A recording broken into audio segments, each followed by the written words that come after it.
Views today live में आपका स्वागत है। मैं हूं अरुण चिप। आखिर राजौरी में मिस्टीरियस डिजीज से मरने वालों के लोगों का सिलसिला अभी तक थम क्यों नहीं रहा है, ये इस समय सबसे बड़ा प्रश्न जो है निकल कर आ रहा है। आखिर क्या कारण है कि जो कंसर्न्ड अथॉरिटीज हैं, हेल्थ डिपार्टमेंट है, वो इस चीज को जानने में अभी तक नाकाम रहे हैं कि आखिर क्या वजह है जिस वजह से लगातार राजौरी के बुद्धल विलेज के बुद्धल तहसील के बडाल विलेज में जिस तरह से लगातार वहां पर मौतों का सिलसिला चला है वो बढ़ता क्यों जा रहा है।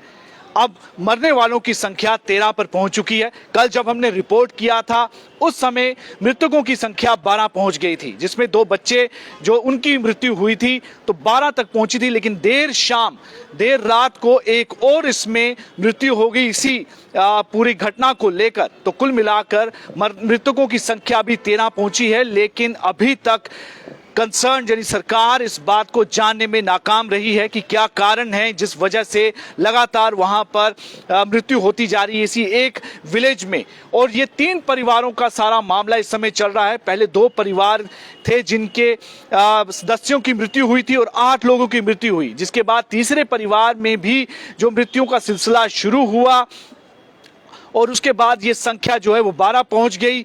और अब एक और व्यक्ति की जो है मृत्यु इसमें हुई है और वो व्यक्ति जो बताया जा रहा है वो जो तीसरे परिवार से ही संबंधित था, उन्हीं के रिलेटिव में से एक था।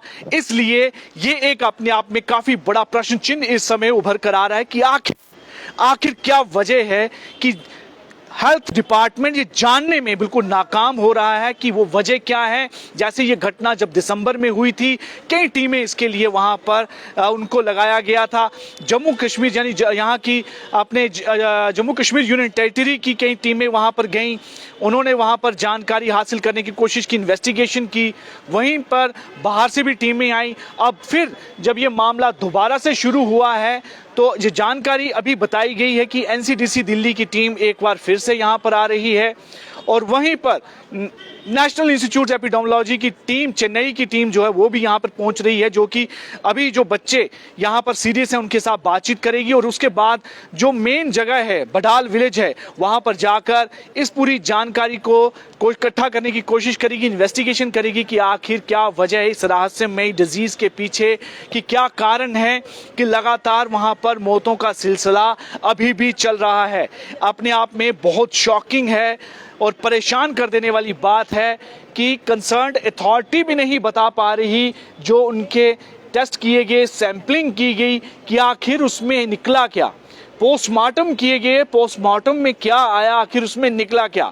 सबसे पहले जब कंसर्न्ड प्रिंसिपल जीएमसी जम्मू ने जब इसके बारे में प्रेस कॉन्फ्रेंस दी तो उन्होंने कहा कि कोई इन्फेक्शन जैसी बात लगती है, लेकिन वो भी इस बारे में श्योर नहीं है।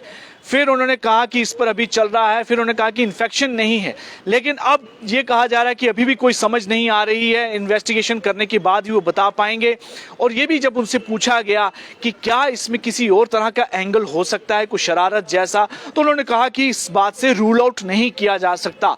लेकिन असली वजह क्या है इन लगातार मौतों के पीछे की 13 लोग एक ही गाँव के और 3 परिवारों के लोग चले गए और अभी तक हेल्थ डिपार्टमेंट ये बताने में नाकाम रहा है कि वजह क्या है, वो क्या बीमारी थी। फिलहाल दोबारा से टीमें आ रही हैं, वो अपनी जांच करेंगी, पर देखना होगा कि इस जांच के बाद क्या कुछ निकल पाएगा कि वजह क्या है। इन जितनी भी अभी तक 13 मौतें हो गई हैं और अभी भी 2 बच्चे जो हैं वो सीरियस बताए जा रहे हैं, या फिर से ये वही खाली हाथ टीमें चली जाएंगी और दोबारा से और मौतों का सिलसिला देखना पड़ेगा।